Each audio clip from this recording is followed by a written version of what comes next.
Good morning, students. How are you? Fine. ઘણા સમય પછી પાછા મળીશું આપણે, બરાબર?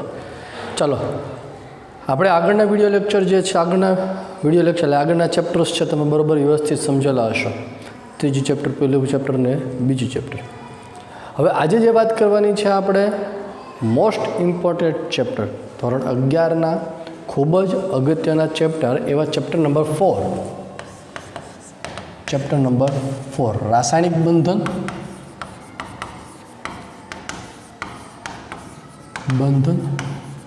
અને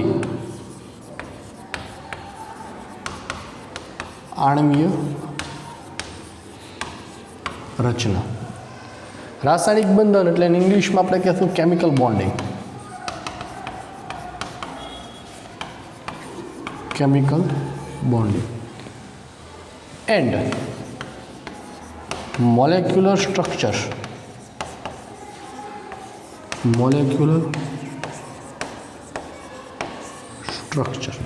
એટલે આપણે આ ચેપ્ટર જે છે, ચેપ્ટરને 2 સેગમેન્ટમાં વહેંચી શકીએ, 2 પાર્ટમાં વહેંચી શકીએ. પહેલો ભાગ છે રાસાયણિક બંધન અને બીજો ભાગ છે આણ્વીય રચના.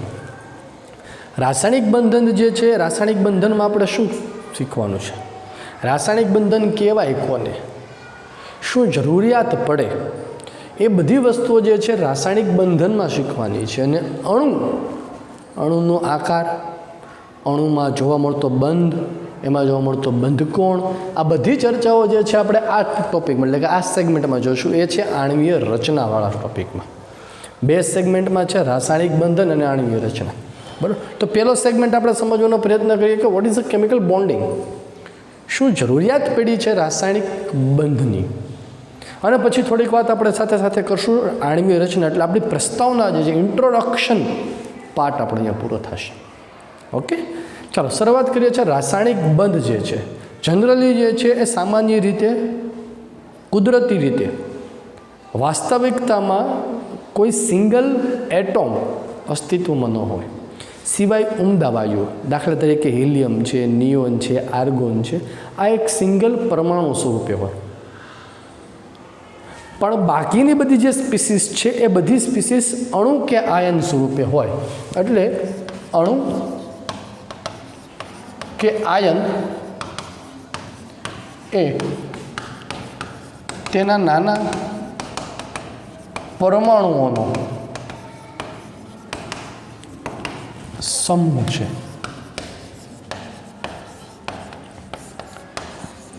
આવા પરમાણુઓ એકબીજા સાથે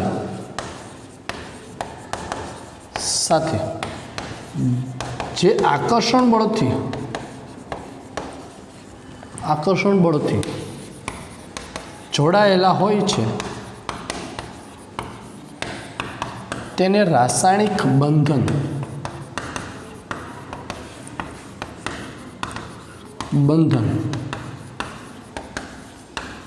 કહેવાય છે. અહીંયા અણુ અથવા તો આયનની વાત છે. કોઈ પણ અણુ અથવા આયન હોય, એ અણુ અથવા આયન એ બલ્ક જે છે એના એ અણુ અથવા આયનમાં પરમાણુઓ એકબીજા સાથે આકર્ષાઈને જોડાયેલા હશે. દાખલા તરીકે હું Cl2ની વાત કરું, Cl2 અણુ છે, તો આ Cl2 અણુ જે છે એ Cl2 અણુમાં, દાખલા તરીકે Cl2 અણુ, તો Cl2 અણુમાં ક્લોરીન પરમાણુ એકબીજા સાથે જોડાયેલા છે. તો આવા ઘણા બધા ક્લોરીન Cl જોડાઈને Cl2 અણુની રચના કરે છે એક બલ્કમાં. તો આ જે 2 પરમાણુ એકબીજા સાથે જોડાય છે, જે આકર્ષણથી જોડાય છે, એ આકર્ષણ બળ એટલે એને કહેવાય છે રાસાયણિક બંધ કહેવામાં આવે છે. આવા જુદા જુદા રાસાયણિક બંધ જે છે એ જુદા જુદા રાસાયણિક બંધ વિશે આપણે ચર્ચા કરવાની છે. મુખ્યત્વે રાસાયણિક બંધ જે છે એ રાસાયણિક બંધને 2 રીતે તમે વર્ગીકૃત કરી શકો. એક છે આંતરાણ્વીય અને એક છે આંતઃઆણ્વીય.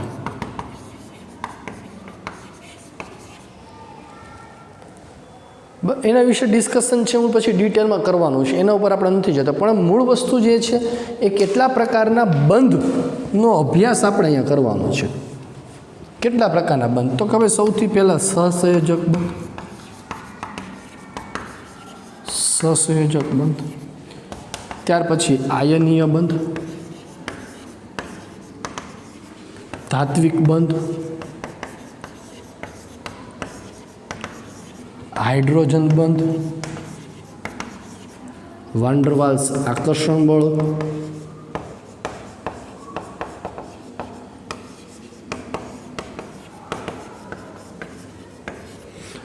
तो आ मेन जो मैं बंध तमने बात करी एनी मैं तमने चर्चा करी आ बधा जुदा जुदा प्रकारना बंध पॉसिबल होय छे परमाणु परमाणु वच्चे जोड़ाईने अणुनी रचना माटे। तो आपणे आ चेप्टरमां जे छे आ तमाम प्रकारना बंध विषे अभ्यास करवानो छे। ए बधा ज बंध केवी रीते ओळखवा आ बहु अगत्यनी वस्तु रहेशे आ चेप्टरनी कि सपोज कि NaCl है तो NaCl नी अंदर कया प्रकारनो बंध है ने Cl2 है तो एनी अंदर कया प्रकारनो बंध है, शा माटे बंध उत्पन्न थयो, केवा प्रकारना परमाणु एकबीजा साथे जोड़ाय तो एक चोक्कस एक पर्टिक्युलर बंधनु निर्माण थाय ए आ चेप्टरनो अगत्यनो भाग छे अने ए ज आपणे आ चेप्टरमां शीखवानुं छे। बराबर। तो आ मैं बात करी पहला सेगमेंटनी ए छे रासायणिक बंध। हवे बात करीए अणुनी रचना जे छे आणवीय रचना। तो अणुनो आकार, अणुनो आकार एमां जोवा मळतो बंध कोण, बंध लंबाई,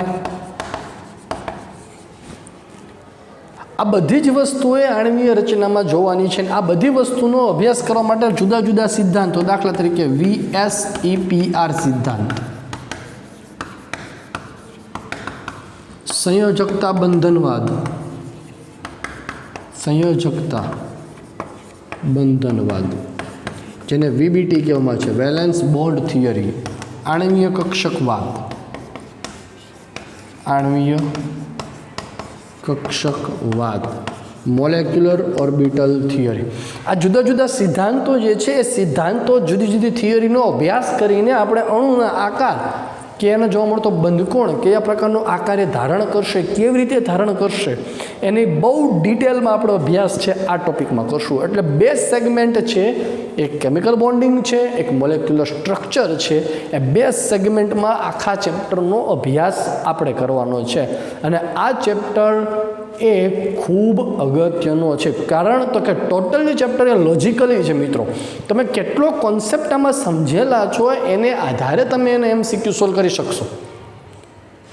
बराबर छे टोटली चेप्टर थ्योरिटिकल। एवं नहीं बने कि आ चेप्टर में थ्योरिटिकल चेप्टर है एटले चोपड़ीमांथी बेठो शब्द पकड़ाशे नहीं।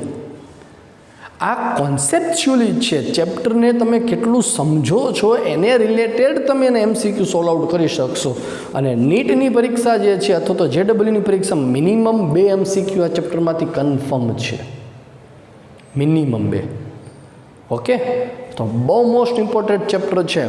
फटाफट जे छे टेक्स्ट बुकमांथी एकवार प्रस्तावना वांची जाओ, स्क्रीनशॉट लई लो एटले आपणे आगळ वधीए छे आना नेक्स्ट टॉपिक पर, फर्स्ट टॉपिक पर आपणे आगळ वधीए छे। चालो फटाफट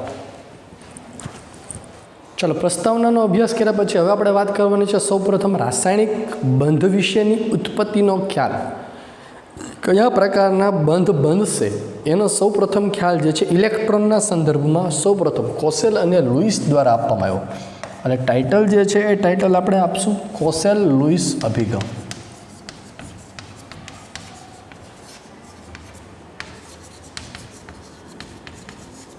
अभिगम कोसेल लुईस, कोसेल अने लुईस बंने अलग अलग वैज्ञानिको छे। बंने वैज्ञानिकोए स्वतंत्र रीते इलेक्ट्रॉनना संदर्भमां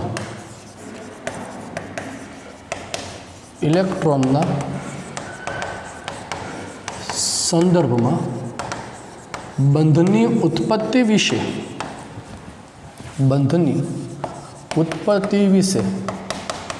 सौ प्रथम स्वतंत्र रीते अभ्यास कोसेल अने लुईस द्वारा, कोसेल अने लुईस द्वारा करवामां आव्यो छे। बंने अलग अलग अभ्यास करेलो छे पण बंने वैज्ञानिकोए इलेक्ट्रॉनना संपर्कमां इलेक्ट्रॉन ने सेंटर में राखीने केवी रीते बंध बने, सेंटर में राखी ले कि इलेक्ट्रॉन ने ध्यान में राखीने બંધ કેવી રીતે બને છે કોઈ પણ એનો સૌપ્રથમ અભ્યાસ છે એ કોસેલ અને લુઈસ બંને સ્વતંત્ર રીતે કર્યો છે, જેમાં કોસેલે જે વસ્તુ સમજાવી છે એ કોસેલે મુખ્યત્વે આયનીય બંધ વિશેની સમજૂતી, કયા પ્રકારના બંધની સમજૂતી આપી છે? આયનીય બંધ. આયનીય બંધ કયો અથવા તો વિદ્યુત સંયોજક બંધ, વિદ્યુત સંયોજક બંધ એ કોસેલ દ્વારા સમજાવવામાં આવ્યું. જ્યારે લુઈસ જે છે એ લુઈસ દ્વારા સહસંયોજક બંધ, સહસંયોજક બંધની ઉત્પત્તિ એ લુઈસ દ્વારા સમજાવવામાં આવી છે. બંને બંધ ઇલેક્ટ્રોનના રેફરન્સમાં જ, ઇલેક્ટ્રોનના સંદર્ભમાં સમજાવેલી છે. અને સૌપ્રથમ જે છે આપણે લુઈસનો અભિગમ અભ્યાસ કરશું. લુઈસનો અભિગમ, બરાબર. 2 માર્ક્સના શોર્ટ ક્વેશ્ચનમાં, થિયોરિટિકલ પ્રશ્નોમાં તમને પૂછાય કે બંધની ઉત્પત્તિ માટે લુઈસનો અભિગમ સમજાવો અથવા તો બંધની ઉત્પત્તિ માટે કોસેલનો અભિગમ, અને બંનેને જોઈન કરીને 4 માર્ક્સનો એક મોટો પ્રશ્ન પણ બની ગયો, બંધની ઉત્પત્તિ માટે કોસેલ અને લુઈસનો અભિગમ સમજાવો. આવો મોટો ક્વેશ્ચન પણ પૂછાય, પણ એ બહુ હાર્ડલી પોસિબિલિટી છે, બહુ ઓછી સંભાવના છે કે આ પ્રકારનો પ્રશ્ન પૂછાશે. ઓકે, ચાલો તો વાત કરીએ સૌપ્રથમ લુઈસનો અભિગમ. લુઈસે જે છે એ લુઈસે પરમાણુને એક ધન વીજભારિત કર્નેલ તરીકે કલ્પના કરી કે જેમાં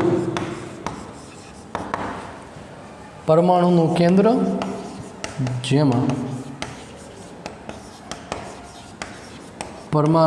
કેન્દ્ર, અને અંદરની કક્ષાના ઇલેક્ટ્રોન છે, અંદરની કક્ષાના ઇલેક્ટ્રોન છે. એક ધન વીજભારિત કર્નેલ શબ્દ તમારી પાસે આવ્યો છે. કર્નેલ એટલે શું? What is the meaning of kernel? Kernel એટલે કે એક બખોલ થાય, એક છિદ્ર થાય. કર્નેલનો અર્થ કેવો થશે સામાન્ય રીતે? તો કે કર્નેલ એટલે કે એક છિદ્ર અથવા તો બખોલ. આ છિદ્ર અથવા તો બખોલ જે છે એ છિદ્ર અથવા તો બખોલ આ પ્રકારની કે જેની અંદર ધન વીજભારિત કેન્દ્ર એટલે પોઝિટિવ ચાર્જ, એટલે શબ્દ કર્નેલને કેવો આપ્યો છે? ધન વીજભારિત. કર્નેલ પોતે કેવી છે? ધન વીજભારિત. હવે એ કેવી રીતે કલ્પના કરવી, કેવી રીતે સમજવું? તો કે જેની અંદરની કક્ષાના ઇલેક્ટ્રોન અને કેન્દ્ર છે, એટલે કે એના કેન્દ્રમાં 11 પ્રોટોન છે. સપોઝ કે હું વાત કરું છું Z = 11 સોડિયમ પરમાણુ માટે, તો સોડિયમ પરમાણુમાં 11 ઇલેક્ટ્રોન અને 11 પ્રોટોન છે. પણ કર્નેલની અંદર કોણ છે? ખાલી અંદરની કક્ષાની ઇલેક્ટ્રોન. 11ની ઇલેક્ટ્રોન રચના તમે લખો તો 1s2 2s2 2p6 3s1. તો અંદરની કક્ષાની ઇલેક્ટ્રોન કોણ થવાના છે? ખાલી 1s2 2s2 2p6. તો આ ધારો કે 1s2 છે, આ 2s2 2p6. બાહ્યતમ કક્ષા જે છે એ કર્નેલમાં સમાવેશ નહીં થાય. તો એ ન થાય એટલે 11 પ્રોટોન ને 10 ઇલેક્ટ્રોન થયા, તો વીજભાર કેવો ઉત્પન્ન થયો? અહીંયા ધન વીજભાર થયો. એટલે શબ્દ શું વાપર્યો? એણે ધન વીજભારિત કર્નેલ તરીકે કલ્પના કરી. જ્યારે, હવે અગત્યની વસ્તુ છે, જ્યારે બાહ્યતમ કક્ષાના ઇલેક્ટ્રોન, બાહ્યતમ કક્ષાનો ઇલેક્ટ્રોન એ સમઘનના 8 ખૂણા પર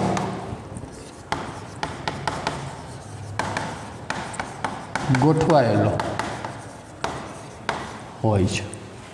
કોઈ એક સમઘનની જો તમે કલ્પના કરો મિત્રો, તો સમઘનની 8 ખૂણા હોય. આ એક સમઘન છે.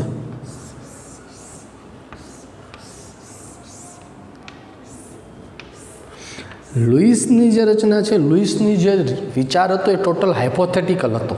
એના કોઈ પ્રોપર પુરાવા નહોતા.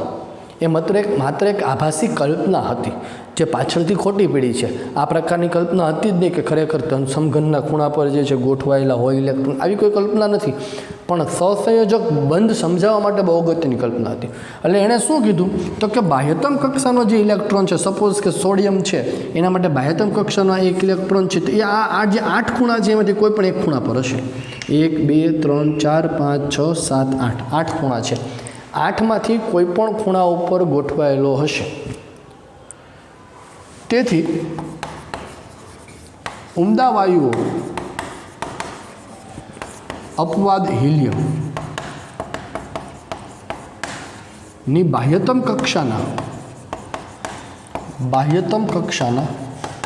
8 ઇલેક્ટ્રોન એ સમઘનના 8 ખૂણા પર ગોઠવાયેલા હોય છે. ઉમદા વાયુઓ જે છે સિવાય હિલિયમની ઇલેક્ટ્રોન રચના શું થશે 1s2, પણ એની સિવાય ના લ્યો neon, argon, krypton, xenon, radon, એની બાહ્યતમ કક્ષાની ઇલેક્ટ્રોન રચના છે કયા પ્રકારની હોય? ns2 np6 પ્રકારની ઇલેક્ટ્રોન રચના હોય. એટલે કુલ કેટલા ઇલેક્ટ્રોન થાય છે? 8 ઇલેક્ટ્રોન. તો લુઈસના મત પ્રમાણે આ 8 ઇલેક્ટ્રોન એ સમઘનના 8 ખૂણા ઉપર ગોઠવાયેલા હશે. એટલે જે અણુની રચનામાં આ સમઘનના બધા જ ખૂણા ભરાયેલા હશે અથવા તો સમઘનના બધા જ ખૂણા પર ઇલેક્ટ્રોન ગોઠવાયેલા હશે એ નિષ્ક્રિય હશે. એ કોઈ પણ પ્રકારનો બંધ બનાવી શકશે નહીં. તો એ આપણને ખ્યાલ છે કે helium, neon, argon, krypton, xenon, radon કોઈ પણ પ્રકારનો બંધ બનાવી શકતો નથી. કારણ તો કે લુઈસની મત પ્રમાણે અહીંયા 8 ખૂણા ગોઠવાયેલા છે અને દરેક પરમાણુ એ આ પ્રકારના 8 ખૂણા ભરાયેલા હોય એ પ્રકારની રચના કરવાનો પ્રયત્ન કરશે. બરાબર. સોડિયમ છે તો સોડિયમની બાહ્યતમ કક્ષામાં 1 ઇલેક્ટ્રોન જે સમઘનના 1 ખૂણા પર હોય તો એ શું કરશે? તો 1 ઇલેક્ટ્રોન ગુમાવી દેશે, તો 8 ઇલેક્ટ્રોન થઈ જશે પાછા સમઘનમાં. 8 ઇલેક્ટ્રોન છે. એટલે હવે આ ધારો કે આ જતો રહે, સોડિયમ +1 બની જાય, તો આની બાહ્યતમ કક્ષા કઈ બની ગઈ? આ થઈ ગઈ, 8 ઇલેક્ટ્રોન આવી ગયા. તો એ 8 ખૂણા પર ગોઠવાશે. બરાબર. આ ફટાફટ એકવાર સ્ક્રીનશોટ લઈ લો જેથી કરીને થિયરી લખવામાં તમને ફાયદો થાય. પછી હું આગળ વધું છું, આમાં વાત કરું. ઓકે, ચાલો. તો લુઈસના મત પ્રમાણે કે બાહ્યતમ કક્ષાના જે 8 ઇલેક્ટ્રોન છે એ બાહ્યતમ કક્ષાના 8 ઇલેક્ટ્રોન એ સમઘનના 8 ખૂણા પર ગોઠવાયેલા હશે ઉમદા વાયુની જેમ. તેથી દરેક પરમાણુમાં બંધની રચનામાં આ બાહ્યતમ કક્ષાના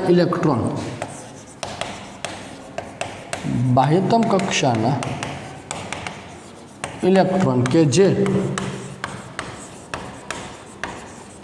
સમઘનના ખૂણા પર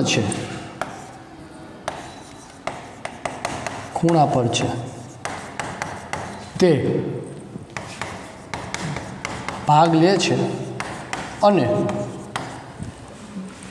અષ્ટકની રચના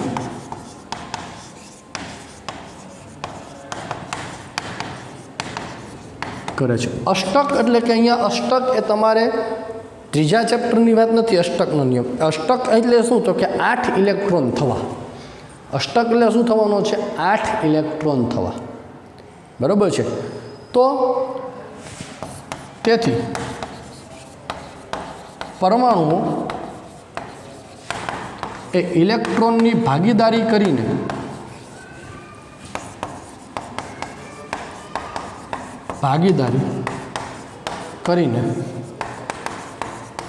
અષ્ટક પૂર્ણ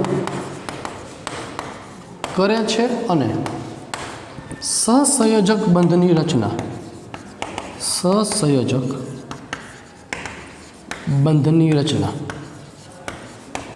કરે છે. દાખલા તરીકે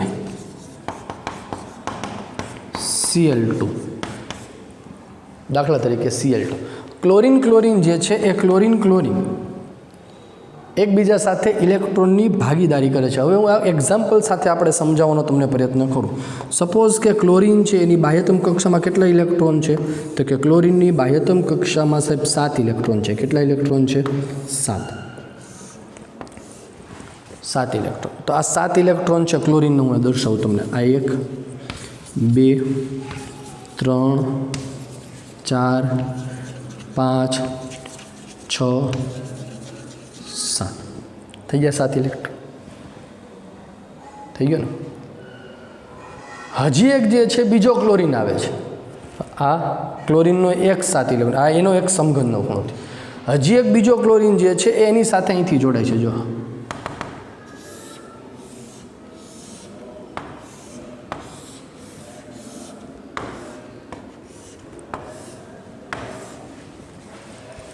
થાય.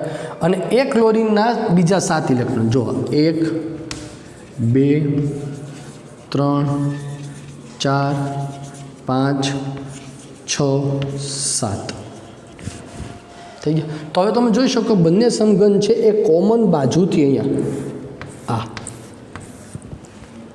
જોડાણા અને બંધની રચના જે કહી, આ જે બંધ અહીંયા બને એ બંધ સહસંયોજક બંધ કીધું.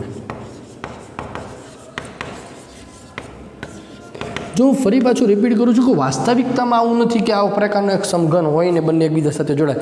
ઇટ ઇઝ એક હાઇપોથેટિકલ થોટ છે. આ માત્ર એક આભાસી વિચારસરણી હતી, બંધને સમજાવવા માટેની લુઈસની પોતાની વિચારસરણી હતી, જે પાછળથી ખોટી પડી હતી.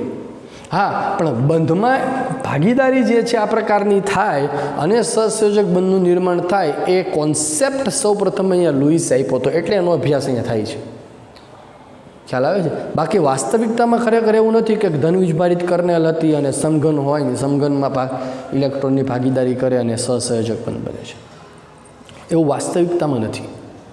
ક્લિયર છે વસ્તુ? તો આ મેં તમને જે વાત કરી એ લુઈસની તમને સંકલ્પના તમને કીધી. સહસંયોજક બંધની સમજૂતી માટે લુઈસની સંકલ્પના કીધી તમને. તો આ સહસંયોજક અને દરેક બંધની રચનામાં સંયોજકતા કક્ષાના ઇલેક્ટ્રોન ભાગ ભજવે છે. કયા ઇલેક્ટ્રોન ભાગ ભજવે છે? સંયોજકતા કક્ષામાં. તો લુઈસે એ સંયોજકતા કક્ષાના ઇલેક્ટ્રોનને સમજાવવા માટે લુઈસ બિંદુ નિરૂપણ દર્શાવ્યું. તો ટાઇટલ આપણે આપશું હવે અહીંયા શું? તો કે લુઈસ સંજ્ઞા. પણ કોના માટે? પરમાણુ માટે. માત્ર પરમાણુ માટે. કારણ કે અણુ માટેની લુઈસ બિંદુ નિરૂપણ એ આપણે હમણાં શીખવાનું છે, જે ખૂબ અગત્યનો મુદ્દો પાછો છે. લુઈસે પરમાણુની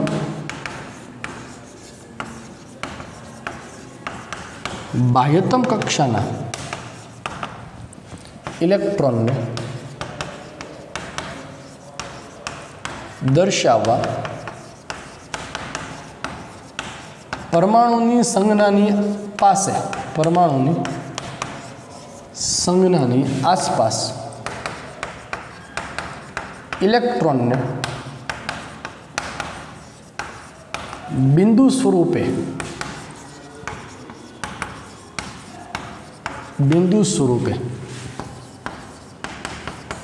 દર્શાવે. એટલે કે જેટલા ઇલેક્ટ્રોન હોય બાહ્યતમ કક્ષાના ઇલેક્ટ્રોન, એટલા ઇલેક્ટ્રોન ડોટ સ્વરૂપે એની સમક્ષ રજૂ કરવા. દાખલા તરીકે આપણે વાત કરીએ લિથિયમ, ત્યાર પછી beryllium, boron, carbon, nitrogen, oxygen, fluorine અને નિયોન. બરાબર. લિથિયમ જે છે એ લિથિયમનો પરમાણુ ક્રમાંક તમને ખ્યાલ છે અને લિથિયમની બાહ્યતમ કક્ષાના ઇલેક્ટ્રોન પણ તમને ખ્યાલ હોવા જોઈએ. પણ લિથિયમ છે એનો પરમાણુ ક્રમાંક કેટલો છે? તો કે લિથિયમનો પરમાણુ ક્રમાંક Z = 3. ઇલેક્ટ્રોન રચના શું થાય? 1s2 2s1. આ બાહ્યતમ કક્ષા છે. કેટલા ઇલેક્ટ્રોન છે? 1.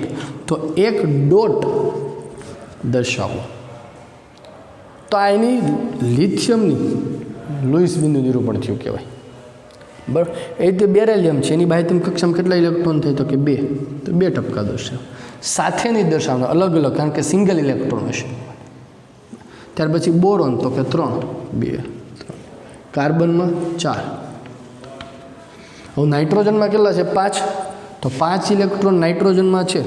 Z = 7 ઇલેક્ટ્રોન રચના લખો શું થાય 1s2 2s2 2px1 2py1 2pz1 એટલે આ અહીંયા યુગ્મ બને છે તો આને એક યુગ્મ દર્શાવો આ જોડ અને આ બધા સિંગલ ઇલેક્ટ્રોન રીતે ઓક્સિજન છે એમાં 2 જોડ છે અને 2 અયુગ્મિત આ યુગ્મિત કહેવાય યુગ્મ જોડ સ્વરૂપે આ અયુગ્મિત કહેવાશે ફ્લોરિનમાં આવા 3 જોડ છે અને એક અયુગ્મિત જ્યારે નિયોનમાં કોઈ પણ અયુગ્મિત ઇલેક્ટ્રોન નથી બધા યુગ્મિત જ છે તો આ જે રચના થઈ આ જે લુઈસ બિંદુ નિરૂપણ કર્યું એ કોના માટે કર્યું છે માત્ર ને માત્ર પરમાણુ માટે અણુ માટે નથી અણુ માટે આપણે નેક્સ્ટ વખત વાત કરવાની છે પછી ક્લિયર છે દરેક વિદ્યાર્થીને તો આ વાત ચેક કરી મેં તમને એ લુઈસ સંકલ્પના અને લુઈસનું પરમાણુ માટેનું બિંદુ નિરૂપણ મેં તમને શીખવાડ્યું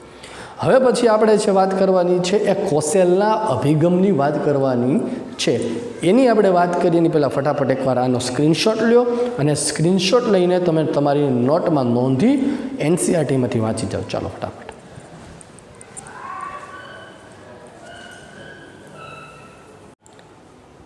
લુઈસ સંકલ્પના ભણ્યા પછી હવે આપણે વાત કરવાની છે કોસેલના અભિગમની આગળ ચર્ચા કરી મેં તમને કે લુઈસે જે સંકલ્પના આપી એ સહસંયોજક બંધની સમજૂતી માટે હતી જ્યારે કોસેલે જે સંકલ્પના આપી એ વિદ્યુત સહસંયોજક બંધ અથવા વિદ્યુત સંયોજક બંધ જેને આયનીય બંધ કહેવાય છે એના માટેની રજૂઆત જે છે એ કોસેલે કરી કોસેલના મત પ્રમાણે આવર્ત કોષ્ટકમાં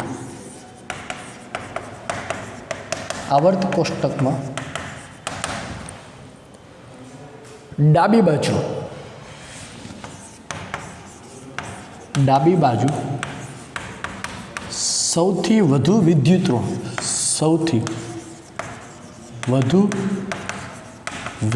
ઋણ તત્વો જે હેલોજન છે આવેલા છે અને જમણી બાજુ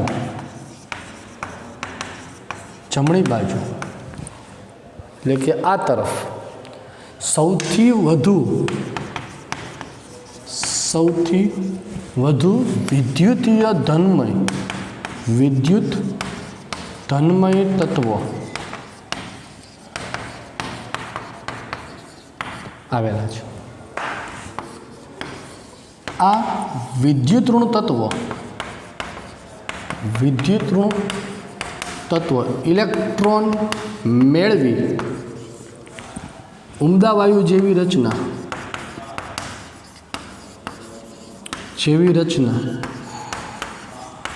પ્રાપ્ત કરવા ઋણ ભારિત થાય છે જ્યારે આ વિદ્યુત ધનમય તત્વો એટલે કે આલ્કલી તત્વો બધા છે સમૂહ નંબર 1 ને સમૂહ નંબર 2 વિદ્યુત ધનમય તત્વો એ ઇલેક્ટ્રોન ગુમાવી ઉમદા વાયુ જેવી રચના પ્રાપ્ત કરવા ધનભારિત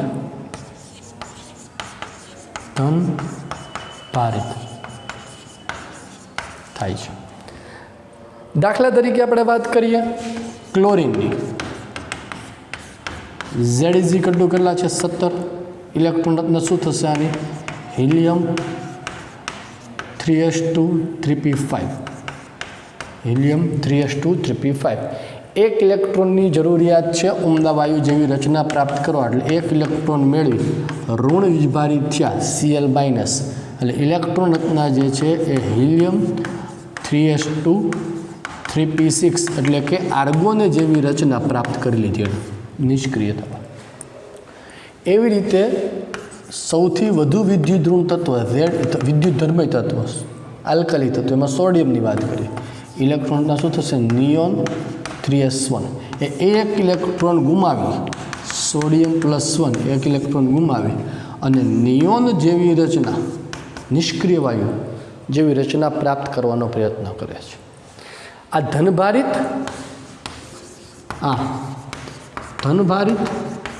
અને ઋણ ભારિત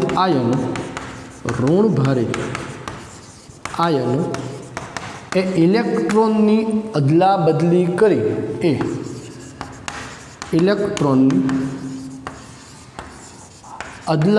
કરી એકબીજા સાથે સ્થિર વિદ્યુતીય આકર્ષણ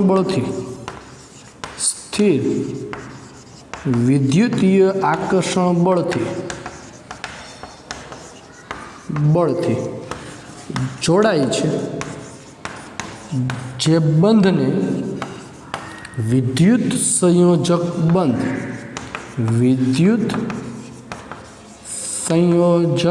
બંધ જેને ઇંગ્લિશમાં કહેવાય છે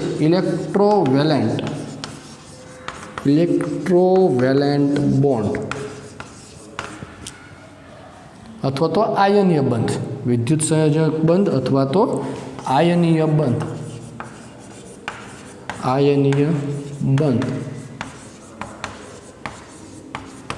કહેવાય છે.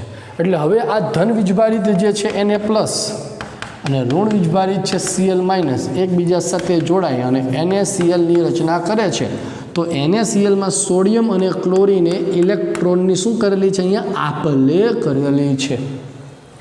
ભાગીદારી સહસંયોજક બંધમાં કરી હતી. અહીંયા શું કરી? આપલેમાં શું કર્યું?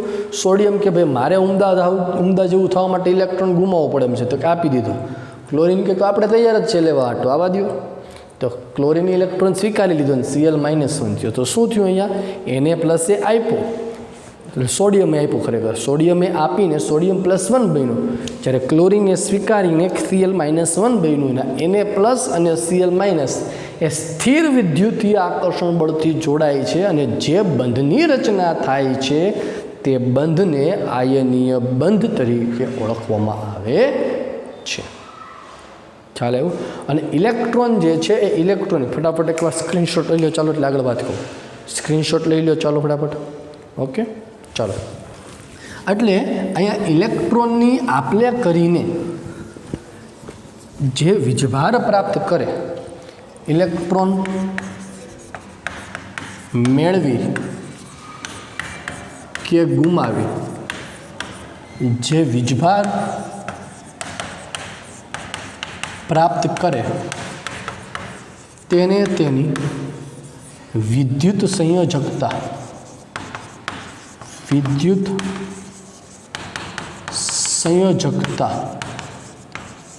કહેવાય છે. દાખલા તરીકે સોડિયમની વિદ્યુત સંયોજકતા +1 થાય, કારણ કે એણે 1 એકમ જેટલો વીજભાર પ્રાપ્ત કરેલો છે. બરાબર? એટલે કે 1 ઇલેક્ટ્રોન એને ગુમાવીને સોડિયમ +1 બને ને Cl 1 ઇલેક્ટ્રોન મેળવીને -1 પ્રાપ્ત કરે છે.